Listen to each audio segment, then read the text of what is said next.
एक छोटी सी चालाकी और एक बहुत बड़ा आपराधिक जाल। आज हम द ग्रीडी मिल्कमैन की कहानी का विश्लेषण कर रहे हैं। धोखे, लालच और कर्मों के फल की एक क्लासिक कहानी। चलिए बिना देरी के सीधा इस रहस्य में उतरते हैं कि कैसे एक छोटी सी बेईमानी ने एक भयंकर अपराध का रूप ले लिया। सोचिए, गांव वालों का चहेता, एक सीधा साधा दूध वाला अचानक एक बड़ी क्रिमिनल कॉन्स्पिरेसी का मास्टरमाइंड कैसे बन गया। शुरुआत में तो ये सिर्फ दूध में पानी या कोई सस्ती चीज मिलाने जैसी एक आम सी बात लगती है, लेकिन आगे जो होता है ना, वो किसी सस्पेंस थ्रिलर से कम नहीं है।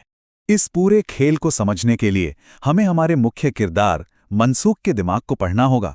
जब उसकी पत्नी ने उससे मोटर गाड़ी खरीदने की जिद की तो उसका जवाब सुनिए। उसने कहा, ताकि मैं भोला, सीधा और गरीब लग सकूं, वरना गांव वाले क्या सोचेंगे कि इस गरीब दूध वाले के पास इतना पैसा आखिर आया कहां से। मतलब वो अपनी टूटी फूटी खटारा साइकिल को जानबूझकर चलाता था ताकि उसकी असली दौलत पर एक पर्दा पड़ा रहे। अब जरा इस इंसान के दोहरे चरित्र को देखिए। बाहर वालों के लिए, जैसे सुनीता काकी और बाकी गांव वालों के लिए, वो एक बेहद ईमानदार, सस्ता दूध देने वाला और वक्त का पाबंद एक गरीब सा आदमी था। लेकिन असलियत, तबेले के अंधेरे में एक लालची इंसान छिपा था जो दूध में अरारोट मिलाकर मोटा मुनाफा कूट रहा था। ये इस बात का परफेक्ट उदाहरण है कि कैसे बड़े बड़े अपराधी अक्सर सबसे मासूम चेहरों के पीछे छिपे होते हैं। लेकिन कहते हैं ना, किस्मत के अपने ही खेल होते हैं। मनसूख की वो खटारा साइकिल, जिसे वो अपनी गरीबी का दिखावा करने के लिए इस्तेमाल करता था, एक दिन सच में पंक्चर हो गई। इस मामूली सी देरी ने उसे एक भजिया की दुकान पर रुकने पर मजबूर कर दिया, और यहीं उसकी मुलाकात उन दो संदिग्ध वसूली करने वाले गुंडों से हुई। उसका अपना बिछाया हुआ जाल अब उसी पर भारी पड़ने वाला था। अब यहाँ एक अजीब सा हास्यास्पद मोड़ आता है। भजिया की दुकान पर एक गुंडे को अचानक जोर की खांसी उठती है। मनसुख मदद करने के इरादे से उसे अपनी कैन से थोड़ा दूध दे देता है, लेकिन विडंबना तो देखिए, वो गुंडा तुरंत समझ जाता है कि दूध में मिलावट है। मतलब एक अजनबी की मदद करने के चक्कर में मनसुख ने अपनी सबसे बड़ी चोरी उसी इंसान के सामने पकड़वा दी जो इस मिलावट को एक सेकंड में पहचान सकता था। अब वो गुंडा मनसुख की पोल खोलने के बजाय उसे एक नया लालच देता है, 1000 रुपये प्रति पुड़िया। ये कोई आम पाउडर नहीं था, बल्कि एक ऐसा नशीला पदार्थ था जो पूरे गांव को उस दूध का आदी बना सकता था। कीमत भले ही भारी थी, लेकिन यहां लालच ने इंसानियत और अक्ल दोनों को पीछे छोड़ दिया। आगे के मोटे मुनाफे का सपना देखकर मनसुख इस बेहद खतरनाक सौदे के लिए तुरंत राजी हो गया। चलिए देखते हैं कि ये पूरा खेल आखिर बढ़ा कैसे। पहला स्टेप था सिर्फ सस्ता अरारोट मिलाना, जो कि एक छोटी मोटी धोखाधड़ी थी। लेकिन दूसरा स्टेप, ये सीधे सीधे एक बहुत बड़ा अपराध था, हर कैन में नशीला पाउडर मिलाना। और इसका खौफनाक नतीजा था तीसरा स्टेप, पूरे गांव को नशे की लत लगा देना। लालच की ये वो ढलान है जहां इंसान एक बार फिसलता है तो सीधे गहरे दलदल में ही जाकर गिरता है। सब कुछ मनसुख के प्लान के मुताबिक चल रहा था, मुनाफा दोगुना हो गया था। लेकिन तभी कहानी में एक बहुत बड़ी रुकावट आती है, मनोज। मनसुख रोज की तरह सुनीता काकी के घर दूध देने पहुंचता है, लेकिन वहां उसे काकी की जगह एक नया जवान लड़का मिलता है। ये सुनीता काकी का भतीजा मनोज था, जो शहर से कुछ दिन की छुट्टियां मनाने गांव आया हुआ था। जैसे ही मनसुख ने बातों बातों में पूछा कि वो शहर में क्या करता है, मनोज का जवाब उसके लिए किसी बिजली गिरने से कम नहीं था। मनोज ने कहा, मैं छुट्टी पर हूं, शहर में क्या करता हूं, मैं पुलिस में हूं। पुलिस? ये शब्द सुनते ही मनसुख के रोंगटे खड़े हो गए। खौफ का आलम यह था कि घबराहट में दूध का बर्तन उसके हाथों से छिटककर जमीन पर गिर गया और वो वहां से सीधे उल्टे पांव भाग खड़ा हुआ। बस यही से शुरू होता है मनसुख की लुका छिपी का खेल। पुलिस के डर से वो पूरी तरह से दहशत में आ गया।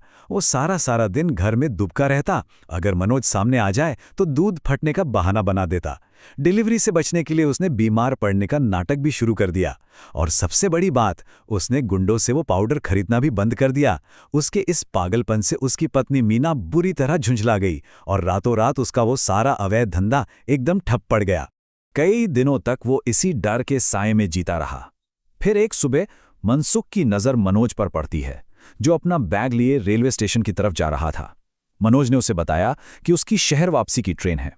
ये सुनते ही मनसुख ने राहत की एक बहुत लंबी सांस ली।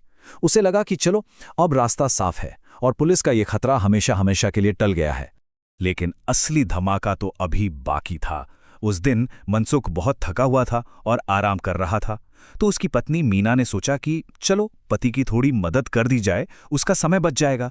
उसने तय किया कि दूध में वो पाउडर आज वो खुद मिलाएगी। अब पत्नी का उठाया गया ये मददगार कदम इस पूरी कहानी का सबसे खतरनाक हिस्सा बनने वाला था। यहाँ जो सबसे बड़ी विडंबना है वो इस नंबर 5 में छिपी है। असल में मनसुख हमेशा मीना के काम में कमियां निकालता था, उस पर हर बात के लिए चिल्लाता था। मीना पहले से ही चिढ़ी हुई थी। उसने सोचा कि रोज रोज बार बार क्या मिलाना, आज एक ही बार में झंझट खत्म करती हूं। और उसने एक पुड़िया के बजाय पूरे के पूरे 5 पैकेट नशीला पाउडर उस दूध की कैन में उड़ेल दिया। जरा सोच कर देखें, क्या होगा जब एक पुलिस अफसर गलती से इतनी भारी मात्रा में नशीला पदार्थ मिला हुआ दूध पी ले। ये हमारी कहानी का वो टर्निंग पॉइंट है जहां मीना की वो छोटी सी गलती और किस्मत का एक बड़ा खेल आपस में टकराने वाले थे। जो तबाही मनसुख ने पूरे गांव के लिए रची थी, वो अब पलटकर सीधे उसके अपने दरवाजे पर खड़ी थी। उस अस्त व्यस्त दिन का पूरा सीक्वेंस एक टिक टिक करते टाइम बॉम्ब की तरह था। सुबह सुबह मनोज की ट्रेन अचानक कैंसिल हो गई। दोपहर होते होते वो वापस सुनीता काकी के घर लौट आया। शाम को मनसुख ने अनजाने में वही 5 पैकेट मिला हुआ दूध उनके घर दे दिया और मनोज ने उसे पी भी लिया। और रात होते होते भारी नशे के कारण मनोज सीधे मनसुख को गिरफ्तार करने पहुंच गया। ये पूरा घटनाक्रम बताता है कि कैसे एक ही दिन में मनसुख का पूरा साम्राज्य ढह गया। गिरफ्तारी का वो सीन बहुत ही ड्रामेटिक था। थका हारा मनसुख आराम से सुस्ता रहा था कि तभी मनोज ने आकर सीधा उसका कॉलर पकड़ लिया और उसने जो कहा उसने मनसुख के होश उड़ा दिए। दूध में इतना नशा आखिर कौन मिलाता है कि पहली ही घूंट में आदमी का सर चकरा जाए। उस एक भयंकर ओवरडोज की गलती ने सेकंड भर में पूरी साजिश का पर्दाफाश कर दिया। यहाँ की नाटकीय विडंबना को समझिए। एक तरफ मास्टरमाइंड का प्लान था, रोज सिर्फ 1 पैकेट मिलाना, धीरे धीरे लत लगाना और आराम से मुनाफा कमाना। और दूसरी तरफ था उसकी पत्नी का एक्शन, एक ही बार में 5 पैकेट, भयंकर ओवरडोज और नतीजा तुरंत गिरफ्तारी। जो पत्नी उसका काम आसान करना चाहती थी, वही अनजाने में उसके इस खेल के खात्मे की सबसे बड़ी वजह बन गई। आखिरकार सालों से सावधानी से बुना गया वो झूठ का महल ताश के पत्तों की तरह ढह गया। शहर से मनोज की पूरी टीम आई और गांव वालों के सामने उस तथाकथित गरीब और सीधे दूध वाले का असली चेहरा बेनकाब हो गया। बात सिर्फ मनसुख तक नहीं रुकी, पुलिस ने उस नशीले पाउडर की सप्लाई करने वाले गुंडों को भी धर दबोचा। सारा सच सबके सामने आ गया और कर्मों का पूरा हिसाब एक ही बार में हो गया। तो इस पूरी कहानी से एक बहुत ही गहरा सवाल उठता है, क्या लालच हमेशा अपने ही विनाश का रास्ता खुद तैयार करता है? ये देखना वाकई हैरान कर देने वाला है कि कैसे एक बेहद शातिर तरीके से रची गई साजिश एक अनजाने में की गई मददगार गलती से पूरी तरह तबाह हो गई। बेईमानी का रास्ता बाहर से चाहे कितना भी महफूज क्यों न लगे, उसका अंत हमेशा ऐसा ही होता है। इसी विचार के साथ हम इस विश्लेषण को यहीं समाप्त करते हैं।